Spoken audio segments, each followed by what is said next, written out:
when you trim, you want to know how much clay you can remove from the bottom. So it's better to estimate how thick the bottom is.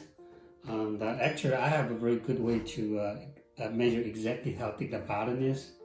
It's the my measuring tool. This is the tool set. You can pick up from Etsy. I'm selling it. It's my invention. I got a patent number on it. And what you want to do is you want to put the horizontal bar across. So this one, the horizontal one, has 2 slots here, and then you cross it over in the center, and then you put one in the middle, and you put one on the outside. So you got an instant reading. What is the reading inside and outside? And then you subtract the difference. You come up with how thick the bottom is. Okay, so that's very straightforward. As long as you know the subtraction, it should be easy. Or if you you don't want to have like 3 pieces, actually 2 pieces should do it. Okay, so you measure it and remember what's the reading inside, and let's see here. Okay, it's about 103. Okay, and then you pull out, and there's another slot here. You measure it. It comes with 116. Okay, 116 minus 103. So that's how the bottom thickness. So now, if you are very bad at math, this is a better way to do it. So usually I write it down here.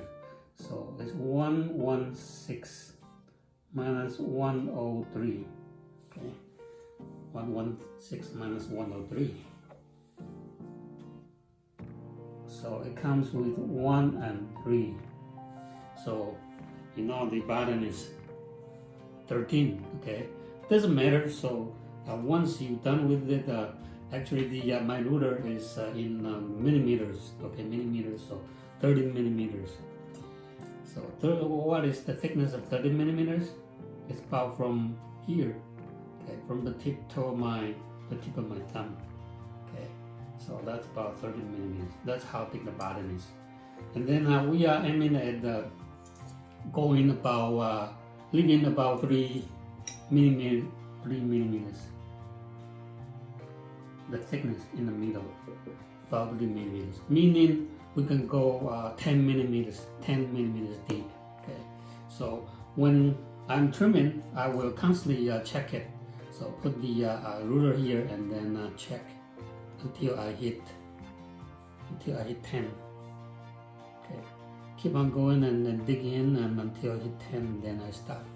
So I know exactly that bottom here is 3 millimeters plus the thickness of the ruler, which is 1. So actually you come up with about 4 millimeters, okay, on the bottom, on the center part. Right, so this is a very good, useful tool, and I'm selling on Etsy, and you can pick up a set. You know, buy a 2 pieces set or 3 pieces set. Okay, and then center my piece first. I'm doing the tap centering. I put my right hand here on the side while I'm tapping it. Okay, tapping it and slowly guiding it. The right hand is guiding it. Okay, so I hope it looks good now. Okay, so that's the tap centering. I have a lot of videos showing how to practice before, so I'm going to go through today. And then, okay, 4 pieces of clay coil, you put it around, and make sure you secure it by,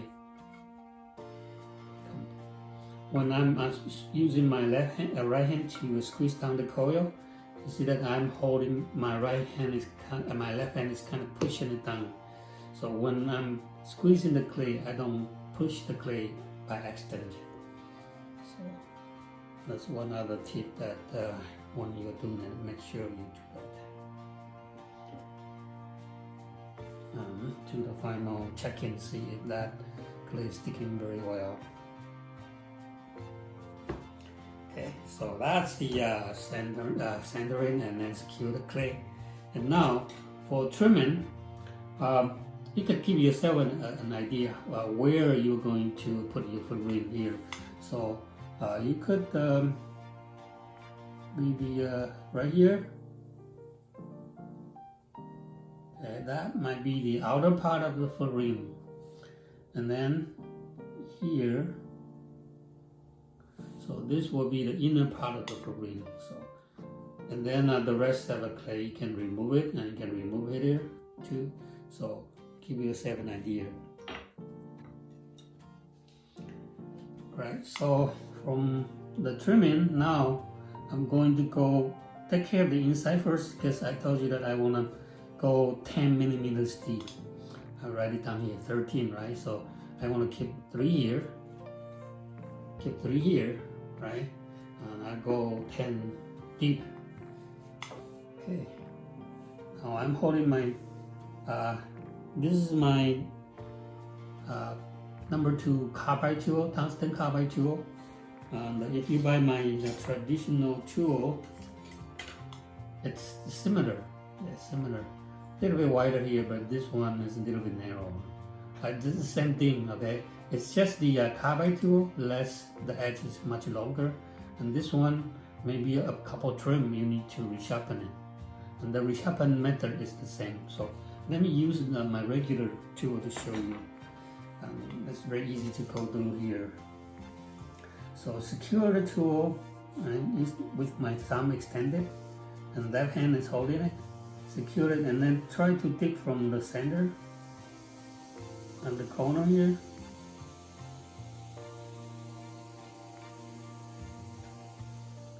See that? This is my first cut, and take it out almost to the edge, the mark I just made. This is the inner part of the foot ring. So it's the first cut, and then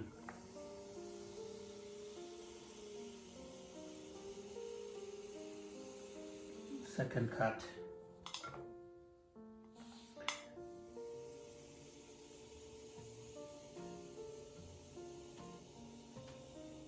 and third cut. So you are not sure that the 10 millimeters, what the 10 millimeter deep look like. No worry, put this back here and then check it. So now I get to about 8, so I have 2 more to go. So that's how good this ruler is. Okay, you can always go back and check it.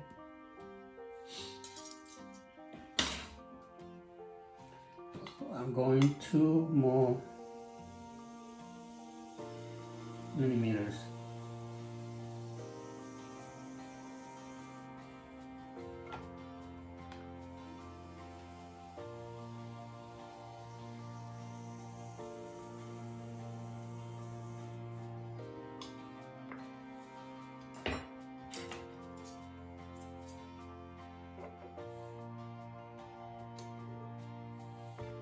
Okay, it's about 9. Okay, one more.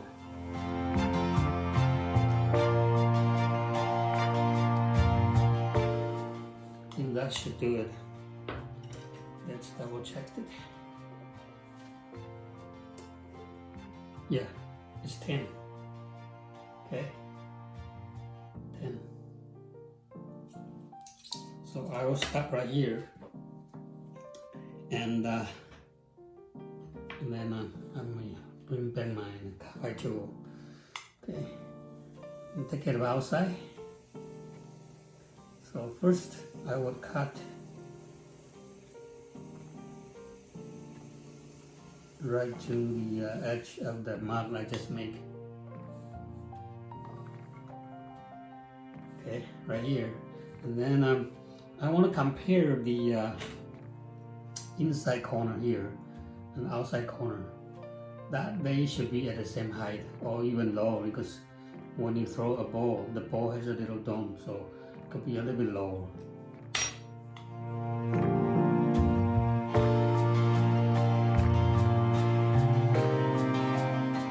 see, when I'm trimming, try to stabilize my tool. I don't want the tool to hold the tool too loosely, and then you end up with a lot of chattering. So hold the tool tight.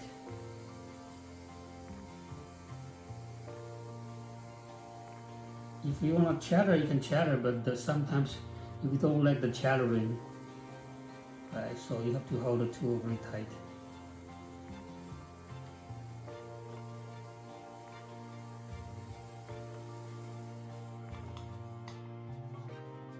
Now the inside and outside, it's close, okay, close. And then I want to follow here. You see, when this part is right, but here this curve here, there's not following, because when you're making the bowl, the inside is very nice curve, but the outside is not following. Meaning, I could remove more clay here from this part, okay, this portion here, this portion, okay.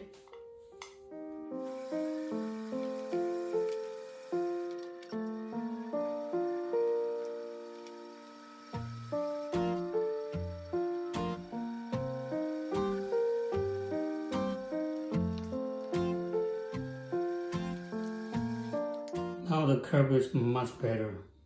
I don't know if you can tell. See that curve? Follow from here all the way down to the bottom. It's much better.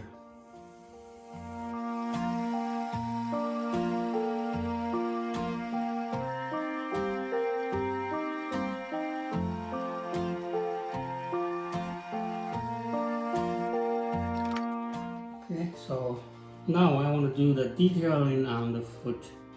Okay. Still, when I'm trimming, it's just basically rough, cutting very roughly.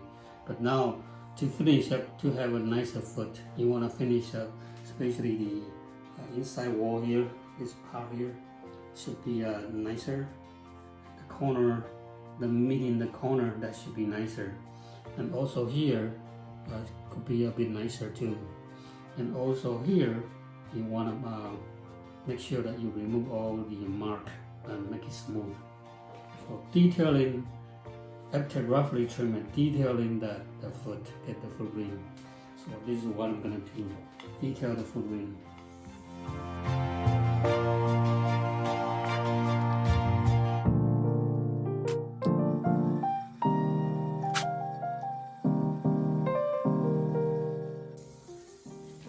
Right, and then this part here, spin the wheel a bit faster and remove the clay from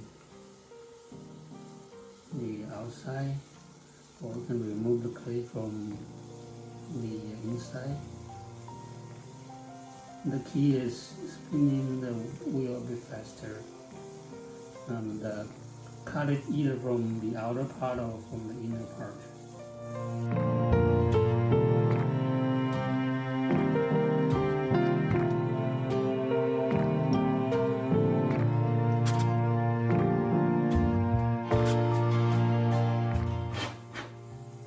Okay, so that foot ring is good. And then I finish up the curve. Usually the very final stage, by the very final stage of trimming, if you want the surface to be smooth, spin the wheel a bit faster, moving the tools a bit slower. And I won't be able to trim all the way down because the rim is not a straight, it's not a perfect circle. I do the decoration, so just leave it alone without trimming it. I'm bring back my number 2 trimming tool.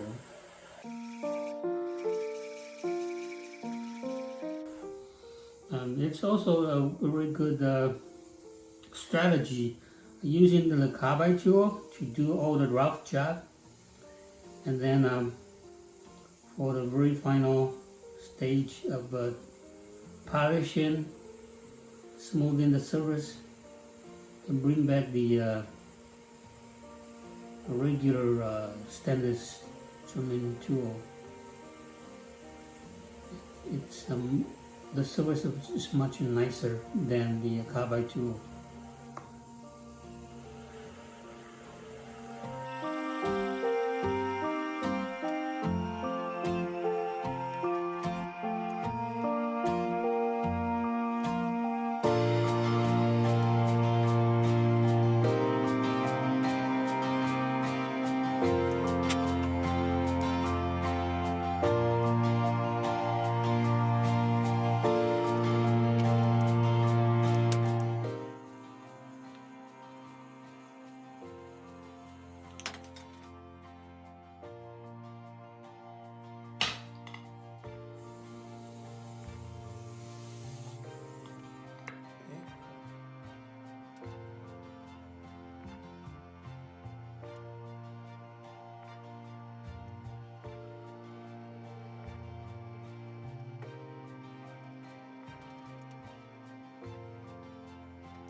Okay, so this is the chattering mark.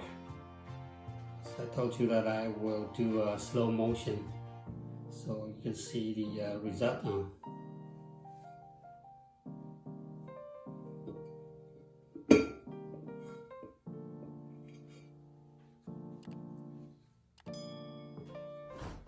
Okay, thanks for watching.